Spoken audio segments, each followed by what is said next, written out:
Welcome back to Watch More Football. We're back again for another week of Premier League fixtures to discuss and give our really bad opinions on. But hey, that's why you're here. You are watching us on the Genreverse Sports YouTube channel.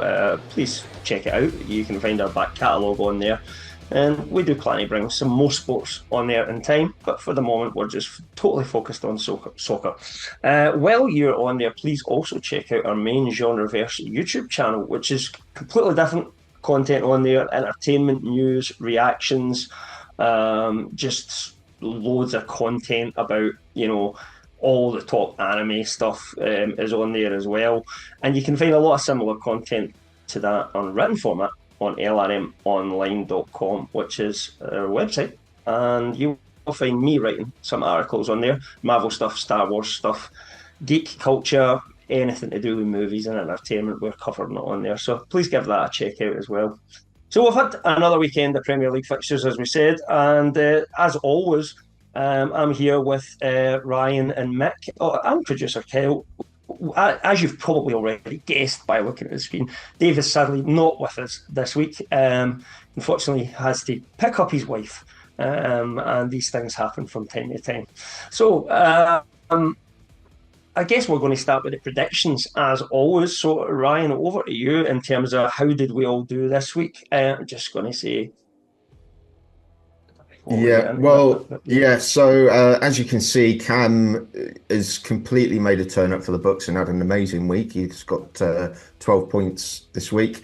Me and Kyle have had disappointing weeks. Kyle's sort of continuing his bad run of form, shall we say, if you can say that early in the season. Mick and Dave have kept with their normal pace. So that leaves us, as it stands, with Mick and Dave neck and neck at the top of the table. We've put Dave first because he's got more correct results or correct score lines than Mick at this point in time. Kyle and Cam are joint second or joint third, however you want to call it. And I am very much bringing up the rear already with a gap to the rest of the pack on 19. Point of order though, lads. Point of order though. We haven't really discussed this, but are we deducting points for missing a week? Well, what for Not for Dave. Given the circumstances, I think we can let it fly this week. But no, I think he's got a good excuse this week. He does. It's either that or his wife's stuck at the airport. It's not ideal. Cool. Yeah. But maybe going forward, we need to sort of set those parameters. So when we miss a week completely, so if we ever miss a week completely, that'll be down to Kyle. So Kyle will get deducted points. Whoa. I was just gonna say, I can be bought. So if one of you guys needs some time off, if the producer can't be there, then none of you guys can really be there. So just let me know when you need my Cash App name. You can get them on PayPal. Bribery. I'll have to have a word with Paquetá about this. Anyway. So in terms of some weird results that came through, if you want to go to the actual predictions tab, Kyle. Yeah. So I mean, we had very similar predictions, I think. The interesting one is I'm the only one who didn't think West Ham would score against City, which logic would say would be the good call, but they managed to sneak an own goal in the first half. So you all got 3 points for that, and I got a measly 1. Mick and Kyle were the only two who thought that Newcastle would beat Tottenham. Mick got a 3-pointer for that. And nobody went for Arsenal drawing with Brighton, which, again, similar to the United game last week, it's not completely outside the bounds of probability that Brighton could get points off Arsenal, but nobody decided to stick their neck out and would we say there was circumstances though? There were extenuating factors, definitely, to that game. But normal, on a normal basis, I don't think Brighton nicking a draw against Arsenal is that outlandish, but none of us thought so last week. So no, I guess not. I think it probably Arsenal's form so far, getting into this season. I think Brighton have done okay. I don't think they've been outstanding. No. And if I'm honest, if you look at that game, Arsenal were the better team up until well, even that we're going to look at in a little bit. I mean, even after that, they had a couple of chances where really they ought to have gone ahead again. Yeah, I mean, for 10 men, they still played pretty well, and they could have won it. So I guess that leads us into our team of the week, Cam. Yeah. Isn't that shot of the week? Was that, sorry? I thought it was shot of the week now. Well, we can go deeper into it if you want, Nick. Yeah, I mean, we could probably talk about the Newcastle game a little bit. I mean, Mick went for Newcastle. I think, based on how the season has gone so far, I think we've got a very good 7 points at the moment. But I just felt like, I did say last week, I didn't like the idea of playing Spurs early in the season at home, because usually we play them at the end of the season when they bottle it. Luckily for us, it just so happens that Spurs just bottle it any time they come up to Newcastle. So we did manage to get the win. But I wish I had backed us now, because I would have had a even better week on the predictions. But and you were going to win. There's no reason to argue against you, because if you look at the history of the fixture, it always happens, But I just thought this year might be the turn. But we've never played well at all yet this season. Yeah, we haven't played well at all. I think that's the same for both you and Spurs. It's very difficult to judge where you both are at the minute, just because of the teams that you've played so far. You've just got a sort of random assortment of results, really. Spurs have got a couple of injuries as well, which they didn't hurt them last year, but this year it's left them a little bit. I like how Van der Ven pulled out at the last minute to scare at Isaac. That's what it was. Yeah, Isaac was going to make him eat mud again. He didn't want another one of those memes where his face was in the ground and his legs were in the air. He did excellent at the breakdancing in the Olympics, though. So fair play to him. Yeah, fair play. So I guess it's a short result, and it's great that we got the result, but I don't think we played super well, but we defended pretty well, didn't we, Mick? Yeah, if we're going to play like this and still grind out results, we're unbeaten in the first 3 games. What we're going to be like when we do play well? When we actually do turn the screw and actually do play well. We need to get to that point. And we'll wait and see when and if that happens, I guess. We started slow last season, and the season before when we got Champions League football, we started very slow because we had the hardest start out of anybody. Because in the first 7 games, we played the top 5 teams. Yeah. But yet, we pulled out them results. So let's just see how it happens.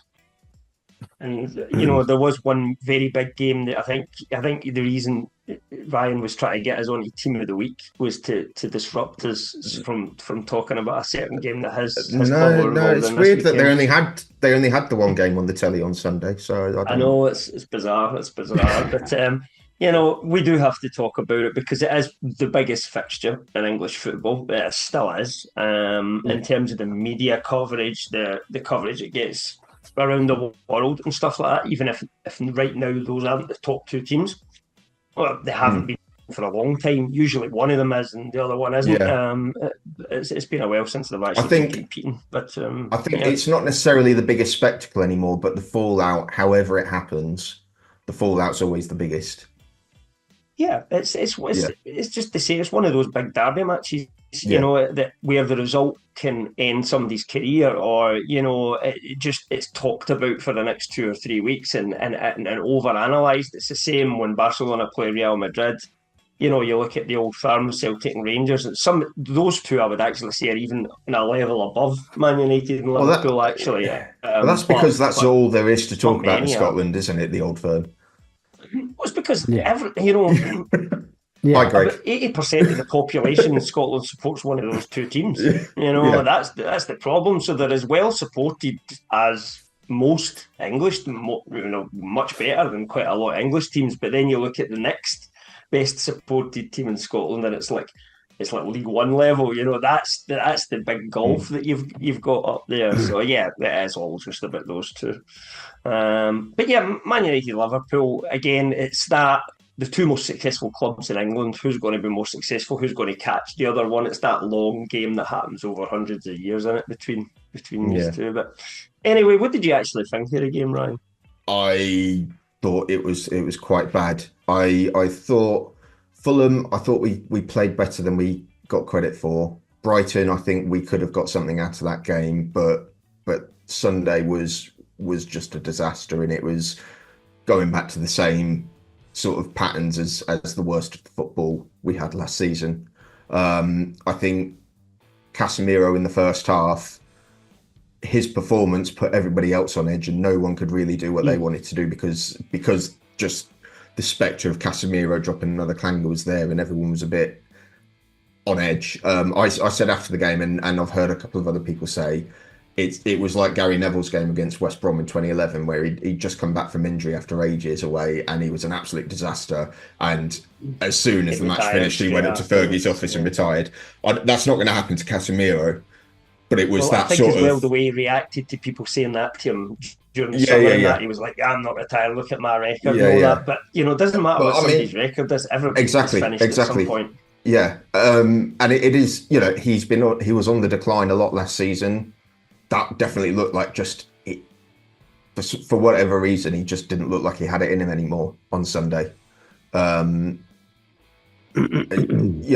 setup doesn't help, but equally he was not playing like the experienced player that he was. He was panicking.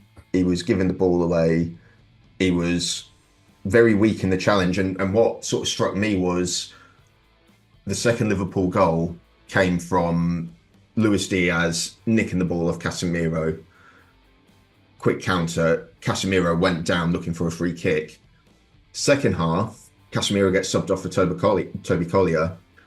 Collier gets a similar challenge, and rather than go down, he stays up and he sort of wrestles, and he eventually wins the ball back, and it doesn't come to anything for United, but he stops the counter-attack, even though he got dispossessed in the first place. And that's the difference, I think.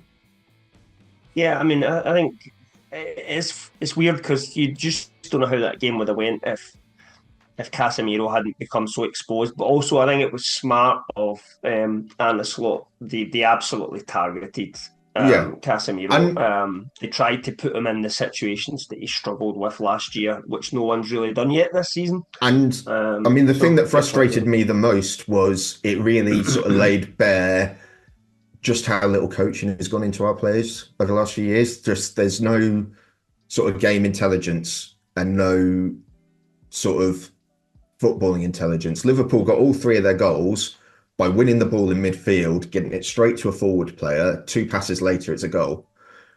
Eric Ten Hag's been saying since last summer he wants to be the best transition side in the league. That's what that looks like, and we look nothing like that, because whenever there's a loose ball, whenever there's a pass that goes, and I've been saying this for 12 months now, none of our players are looking at how the person is going to win that ball and where's it going to go. If a ball's floated up and you've got, say, Højlund is trying to win the header, nobody's looking at it saying, well, he's clearly not going to control that, so he might get the flick on, so I need to be there to get it, otherwise we're just going to lose it. Whereas Liverpool knew exactly, right, Diaz is coming in on Casemiro, so the ball's going to end up here, so I'm going to pick it up, get it to Salah, and Bosch will have a go. That's the main difference at the minute between us and the top sides. So is that Ten Hag then? Because I mean, obviously your club's come out, several people to back Ten Hag. Now that doesn't surprise me, because you're not going to not do that 3 games in. You've got the international break, and then you've also got some new players to come in. Ugarte should be doing what Casemiro's not doing theoretically. You've got a few players to come back. Yoro's obviously got a bad injury, so it'll take him a little bit longer. But there's a few other players to get adapted into the team as well. So I think it's a no-brainer that they're backing him, because they'll back him, and then one day they'll decide he's gone. That's how it works. But what do you think as a fan? I think he's lucky that this game came 3 games into the season, to be honest. If it had happened in October or November, I think it would be a bit of a different story. Like you say, they had no option but to say we're not getting rid of him, because they publicly backed him in the summer, because they spent another £200 million on players for him, because they gave him a brand new coaching staff. They have to back him for the time being. But it's definitely any goodwill that happened from the FA Cup, any sort of optimism that was built up over the summer, for Ten Hag at least, has just now instantly eroded. He's on thin ice, and I think if we are not playing markedly better by the next international break, he's in trouble. Fair play. Can't really argue with that. I don't think from an outsider point of view, it's not as if the guy's just been in the door 10 minutes and this is his first crack at the whip. So, Anyway, Ryan, would you want me to talk through Team of the Week, or are you talking through Team of the Week? I don't mind. You've got it in front of you, probably. I can have it in front of me, yeah. Let me just grab it from the Discord. I think I remember it. Yeah, no, here we go. I've got it. So you're going to make me read out a bunch of Liverpool players' names. That's the only reason you don't want to do it. Yeah, of course. So in goal, we've got Alisson from Liverpool, who was not only the only player not to concede a goal this week, I don't think.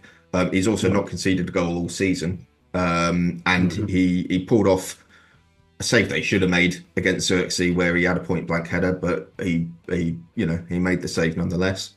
It was a week where no one else really stood out, though. The best probably goalkeeping performance. I must say, Pope should have been in there. Yeah, we'll talk about Nick Pope in a minute as we get to the centre backs. Yeah. So right back, we've got Tino Livramento from Newcastle. Do you guys want to have a quick word about him? He was just solid. I mean, considering his age and everything like that, he was just absolutely solid at the back. He was great at bringing the ball forward. Still a couple of things to. There's still some immaturity in his game at certain places. I see him switch off from time to time. But, usually less and less the more he plays. And usually he just gets into some positions that you're like, oh my God, thank God somebody was here. Oh, it was Tino. And he's away with the ball again. I don't know. Do you get any add to that, Mark? Made some vital clearances and blocks towards the end of the game. Yeah. But yeah, he was solid. He was one of the standout performers, I think. Yeah. All right, so centre back we've got Ibrahima Konate from Liverpool, who he just not that United created a lot, but he really sort of kept Xerxes and Bruno quiet, so that any sort of counters that we did try and mount just got snuffed out. Van Dijk I thought had a good game as well, but Konate's taking the edge on this one. And the other centre back is Dan Burn, who scored an own goal, but we've still put him in because his performance other than the own goal was quite good. He kept Spurs' players quite quiet, but also we're assigning the blame to that own goal to Nick Pope and his fumbling of that initial sort of cross shot. Absolutely. And Dan Burns not really got much he can do when it comes to him there. If he was nimble enough to scorpion overhead kick it in some way, he could have maybe get it away. Like a player like Luis Diaz or something would have probably get rid of that in that position. But Dan Burn can't move like that. Yeah, but the more I look at that, Pope's made the save. Yes, he's palmed it out into the player's path.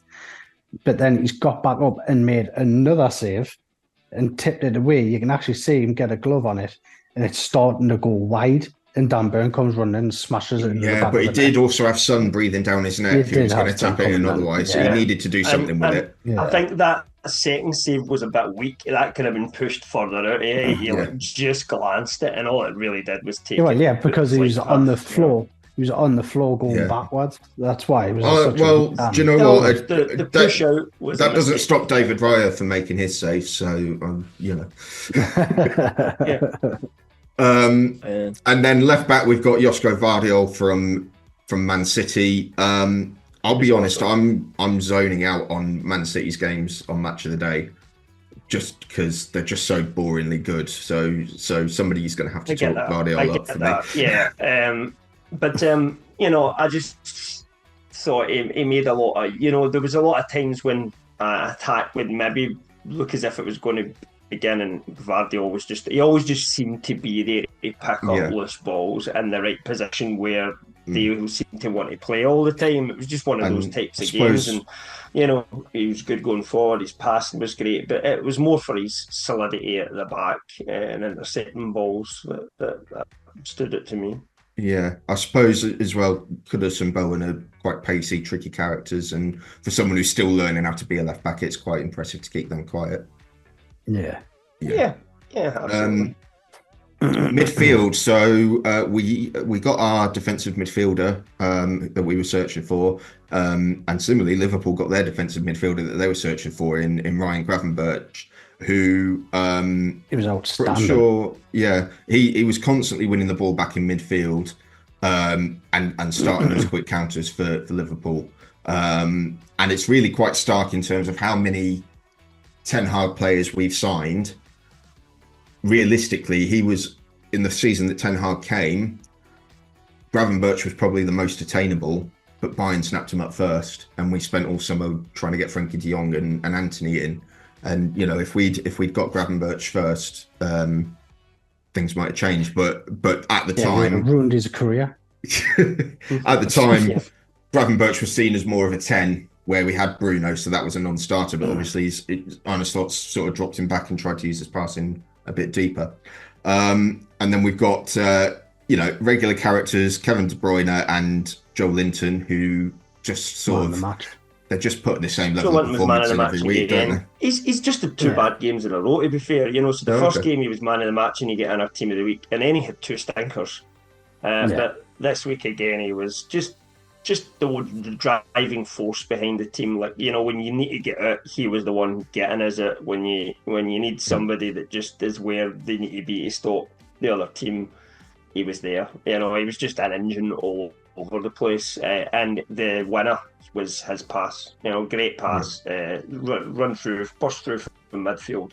Perfect pass. That gave Murphy really an easy time to just run and pass to the side for the win. Just while we're on that subject, I think it's worth bringing up to our viewers about what happened in our group chat during the Newcastle game. So in the first half, we had Mick bigging up Dan Burn, saying he's been magnificent all game, he's been amazing. And as soon as he hits send, what should happen but Dan Burn kicks the ball into his own net? You couldn't have timed it any better.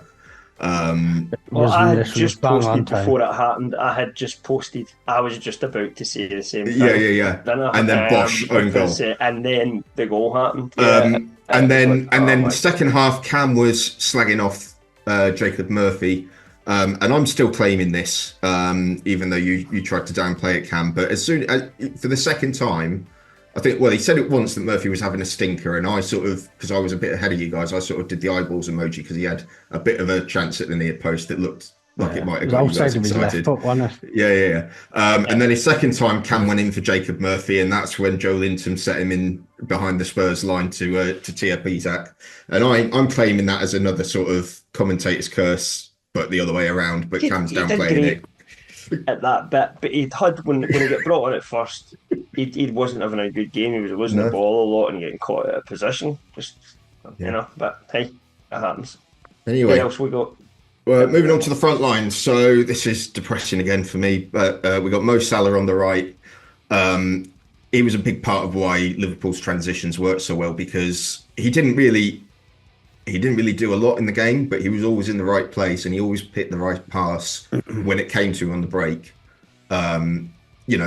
Cute little dinked crosses and sort of curveballs in behind. And then Lewis. Sorry? He got a goal and 2 assists. He did get a goal and 2 assists, but in terms of it's not like he was running at Dalot all game and turning him inside out. He was just always in the right place in the right time. Didn't have to. Your freaking defense was AWOL. Exactly. And Luis Diaz, who had a bit of a disappointing season last season, has been on good form scoring wise this season, and he picked up 2 goals with 2 quite smart finishes off of Salah crosses. So he's in there. And then Erling Haaland has scored another hat trick. He is, I think, fourth on the all-time Premier League hat tricks list, and he's on about 60. He's on 69 games, which is nice for him. And everybody else on that list has got 200-300 games, but he's got 8 Premier League hat tricks. He's also now outscored every other team in the Premier League so far, apart from his own, because a couple of his teammates have had the balls to take some goals off him. So Erling Haaland is going to take some shifting out of that spot in our team of the week. But he's in there again. And just a word on his second goal against West Ham, just an absolutely ridiculous finish. One touch in the box, crowded penalty area, just smashes it into the roof from about 10 yards. Just the definition. Well, not necessarily the definition of a thundercunt, but about as close as you can get to one inside the box, I would say. Do you not think he looks a lot fitter this year, like he did when he first came the year before? Like last year, I know he still scored a lot of goals, but he just didn't quite look all. It helps that Norway weren't in the Euros. Yeah, he didn't go to the Euros. So Pep's just had him in a Clockwork Orange style seat, just looking at keepers saving his shots all summer. And he's just angry now. He's only been connected up to like Thames machines to keep his muscles going, so that he won't actually injure any of them. Yeah, either that or they just they uploaded a new program. Ironed out the bugs, and he's scoring now. Alan the Terminator. What else? That was it, wasn't it? That was it for the team of the week. Yeah. So I guess we should talk a little bit about our moment of the week now, which you would think would maybe be Liverpool beating Man United 3-0 or Arsenal drawing 1-1 with Brighton, but actually it's not. So Mick, do you want to tell us about our moment of the week this week? Well, unbelievable. If Kyle brings up the first image of the Everton-Bournemouth game, as you can see, it's 2-0 Everton in the 86th minute. And at that point, Everton are on top. Bournemouth haven't had a shot. Everton are easy. And Everton were playing well. On easy street. And if Kyle brings up the second image, we'll see how it finished. And that's how we ended the game in the 97th minute, where Bournemouth have made an amazing comeback. It's actually the latest comeback from 2 goals down in Premier League history for a team to go on to win. Pretty impressive. I think Sinisteria was the top player when he came on in the second half. Got an assist and a goal. Who actually got the match winner as well. Yeah. Everton just Who was the guy for Everton that played really well again, Ryan? So I mean, what was going to something? Iliman Ndiaye. So he got taken off for Abdoulaye Doucouré, which you would expect to be, a shoring up sort of substitution. I know he comes up with the odd goal, but he's a stodgy midfielder. You'd think nice, dice ball. Let's see out the result. But just for some reason, Bournemouth get a quick goal and Everton's legs just go. And it finished 3-2. But Pickford had to pull out a couple of really good saves even before the winner. Bournemouth for 10 minutes, Bournemouth just went absolutely berserk on them, didn't they? Yeah, it was well done for the last 10 minutes from Bournemouth. Yeah. And like Ryan said, Pickford pulled them out a couple of times, but the defence just went AWOL on the last 2 goals. Completely AWOL. They literally just panicked. And Lewis Cook's probably the smallest player on the pitch. It's probably the smallest player on the pitch for him to score a header. Something. And even he said in the post-match game it was his worst game ever, and he still popped up with a goal. I mean, I'm not being funny, but it's not the first time Everton have done this, is it? I remember back in the Steve Bruce days, Everton were beating us 2-0. The 92nd minute was scored. Then the 93rd minute was scored an equaliser. To end up drawing that 2-2. The thing is that the narrative is, and everybody's saying, is this finally Everton's year? But when will these people learn? They have some sort of magic. Of course, they won't go down. That's fine now. But come May, when they're out using fireworks outside the away team's hotel and all that sort of stuff, and they're going absolutely mental, they'll end up getting enough points to stay up, as they always do. The question is Sean Dyche still going to be there when that happens? Because they do like a mid-season managerial change, don't they? because I don't think he's necessarily having the impact that he wants to there. He's not really made them tough to beat, has he? Which is the first thing that you want Dyche to do. If you're Everton and you're thinking, we cannot go down, he's kind of one of those people that you would, one of those firefighting managers that can. Yeah, but he's been there. This is his third season with them now. Well, not his third full season, but it's just the third season he's managed them in. That sort of goes beyond firefighter status. It did go wrong at Burnley eventually. Yeah. It was for them first 85 minutes. No one would have thought Everton were going to lose this because they were by far the better team in that game. But I mean, they've still got Seamus that badly. Like spells in the game, it's just they've always seemed they've imploded quite a few times. I still think they could have got something out of Brighton in the first game, and if those couple of things had gone their way, maybe we'd be speaking about them a bit differently. Obviously, Spurs blew them apart last week, but they've still got Seamus Coleman and Ashley Young as their right backs with a combined age to like 70 odd. They really tried to youth the position up by getting Trippier. Yeah, exactly. They've still got Michael Keane at centre back, even though they spent £17 million on a different centre back, Jake O'Reilly or Jake O'Brien. Keane got a canny goal. But he didn't keep any goals out, did he? So, he did for 85 minutes. That's a shame. So yeah, I mean it's not looking good, but obviously they're a bit sort of hamstrung in what they can do at the minute, I guess. Yeah, I suppose so. It'll be interesting to see if it lasts. So they've made a couple of interested signings sort of late on. So I think they got Oral Mangala from Lyon, who was at Forest a couple of years ago. So he might shore up the midfield a bit more and replace Amadou Onana. I'm sure they've signed a forward, but I can't think who now. We'll see. We'll see how they go. But Dyche has got a big job in his hands to pull them out of this now. I think they'll all be okay. But right now, I can understand as an Everton fan, you're just not a happy bunny. We'll move into our VAR watch, and it's not really so much a VAR watch. This is a kind of referee rules discussion watch a little bit this week. So, Mick, would you want to we'll get two this week to talk about. Mick, do you want to tell us about the first one? The first one's Declan Rice. Now, his first yellow card is a definite yellow card. You can't get away from that. The second one, I don't think it was. Just because I know it's a yellow card. It is. I don't think he really had made almost any contact. He just slid alongside him, to try and block the ball. It's a yellow card. It was a foul and a yellow card. The second one, it's not for me.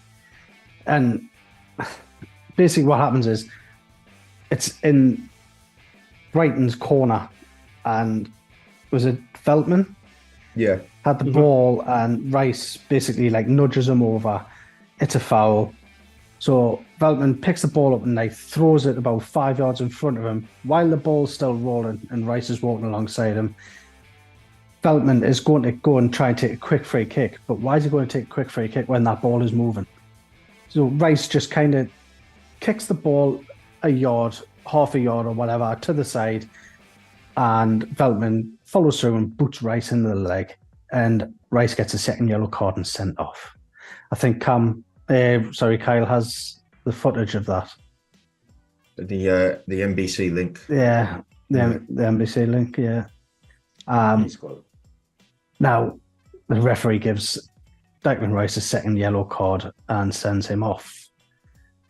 Now, letter of the law, it is a second yellow card because he has stopped a quick free kick and he's kicked the ball away. But previously in that game, the ball goes out of play for a throw-in where João Pedro, it's about 4 or 5 yards over the line. He runs up to the ball and brays it halfway down the field, and the referee does nothing. Not even a booking or anything. But yet he'll book Rice for that, even though Veltman wouldn't have been able to take the free kick anyways because the ball was moving.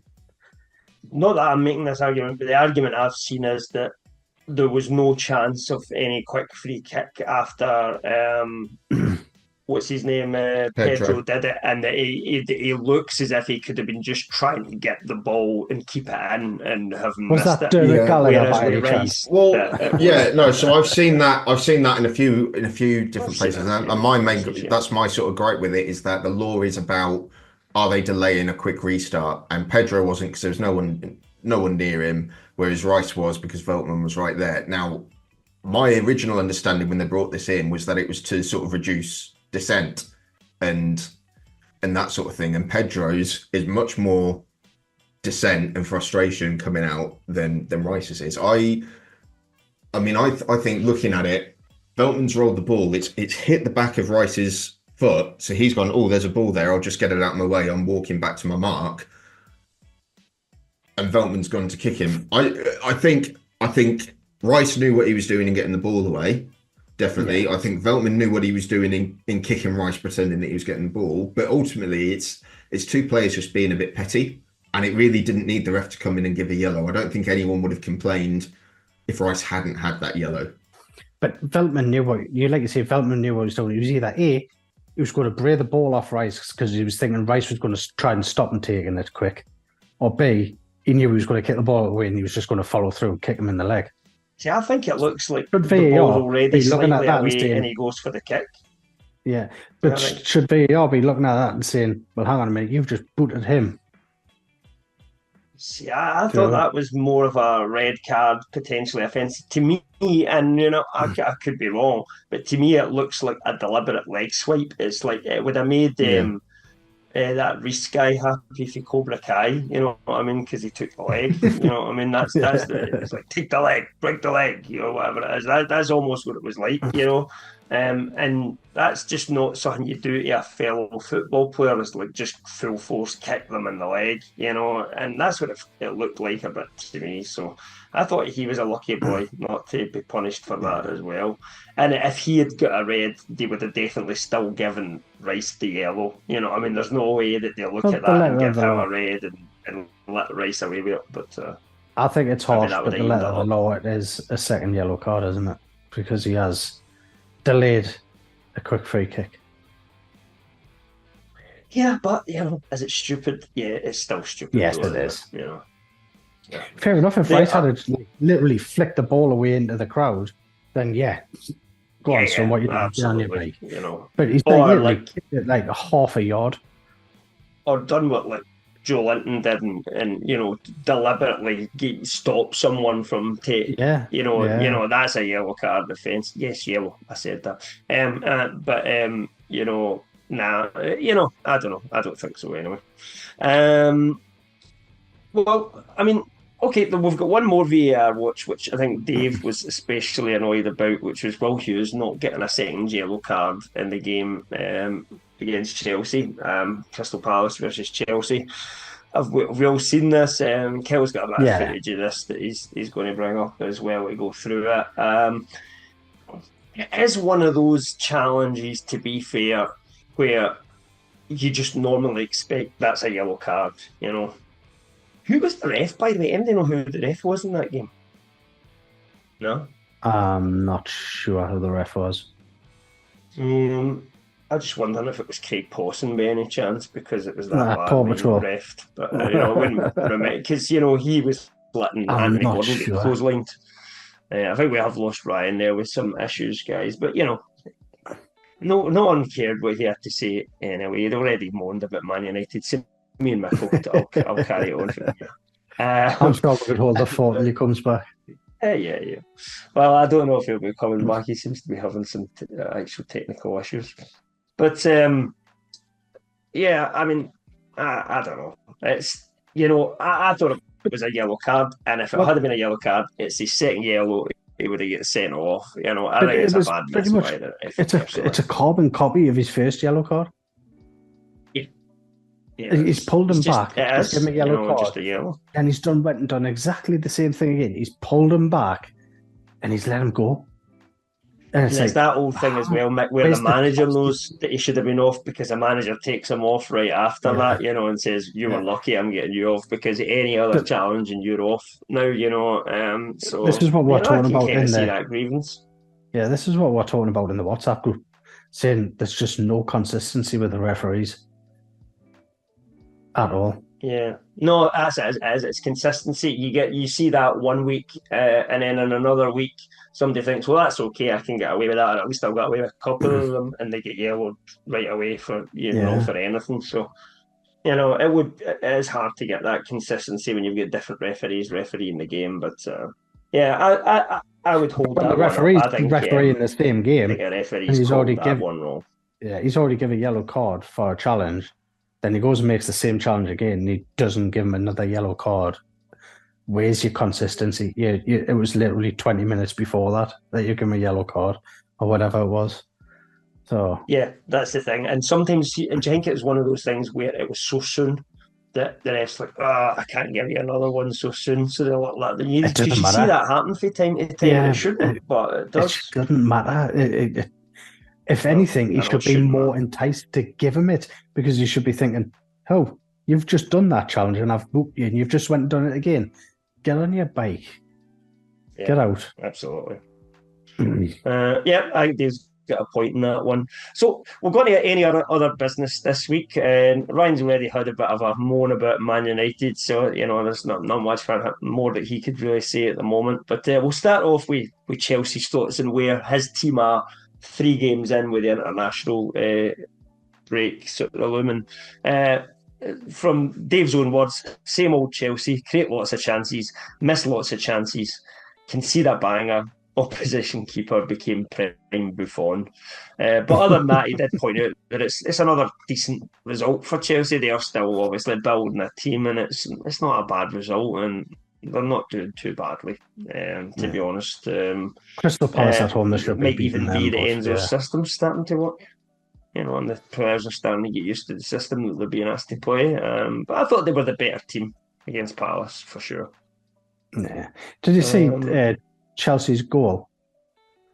Right, where did Gay go? He went on a proper mad one. He went on a huge burst and run. He was on the edge of the Chelsea box, and then Chelsea just went up the other end and scored. Well, it's something I think that the manager's asking him to go more forward now, because they've got this back 3, because there's quite a few times you've seen go ahead getting pushed forward in this system. He's going more forward, but then he was playing up front then. Yeah, I don't know. Maybe he was trying to get to Newcastle and he just never quite made it in time. I don't know. It's possible. But I think it's as Dave says, some strong performances in the team, and some of the players are starting to play well. I don't know. I think watch out for Chelsea. They could end up, just game by game, getting a little bit better as they go.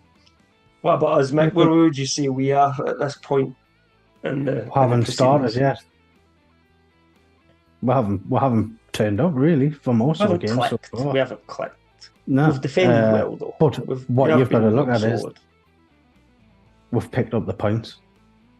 We've got 7 points out of 9. I think that's our best start since 2011 or something. 2011, 2012 season, yeah. Yeah. So it just shows that we normally do have bad starts to the season.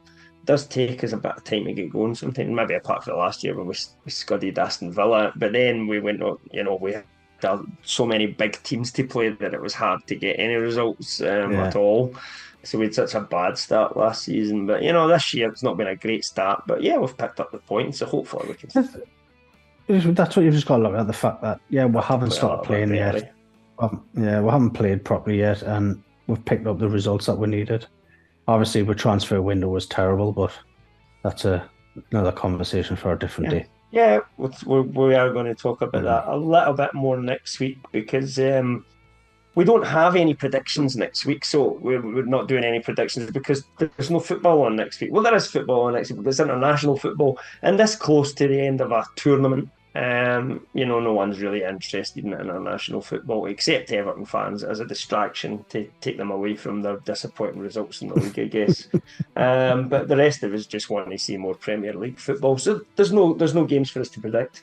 And then there's no games for us to cover next week when we do a show. So what we are actually going to cover is a little bit of talk about the transfer windows, how all our clubs did. We're going to rate our transfer windows, and we're also going to look at and have a bit of a chat about the whole PSR thing and how that works. It's a bit of a bugbear with me and Mick, and I think Ryan is a slightly different. I was just going to say, so we like to argue about it, so we're going to argue about it in front of you guys next week. We're going to talk about transfers, so that's Ryan and Dave. Well, mainly Dave because of the amount of transfers they've made, and then PSR's just got to be me and you, freaking pissing and moaning, isn't it? Yeah, but Ryan's expressed slightly different views to us on it before, so it'll be interesting. Maybe Dave will be in somewhere in the middle. Who knows? But I'll have to get Gary Neville's. I guess we'll get two more things to cover slightly this week, which is our shithouse of the week, which isn't always going to be there. We had two last week, but we do have a shithouse of the week this week. And I think this is a farewell to a shithouse. Yes. We had high hopes for him, but he's left the league. The master has left the league. The shithouse master, Neil Mopey, has left the league. Transfer deadline day, but not to leave us, without any shithouse, and he had to go with a bit of a shithouse of his own.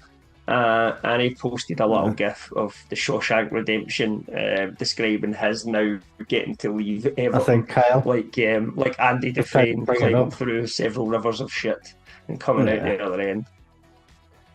Yeah, that was brilliant. Yeah.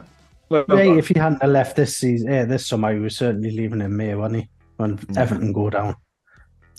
We'll see again. I'm which is a shame, because if they had gone down and he'd stayed, he might have found his level and he might have actually scored some goals. But true, that's possible. But he's got to go and find it now. He's not that good, but we just miss him for the shithouse. And really, let's be honest. And then you've got a little update for us, Ryan, on the lower tiers of the football pyramid, which we should never discount. Yeah, so back end of last season, I went with my son's godfather to watch our local team, Havant and Waterlooville, get relegated from the National League South, which is the 6th tier.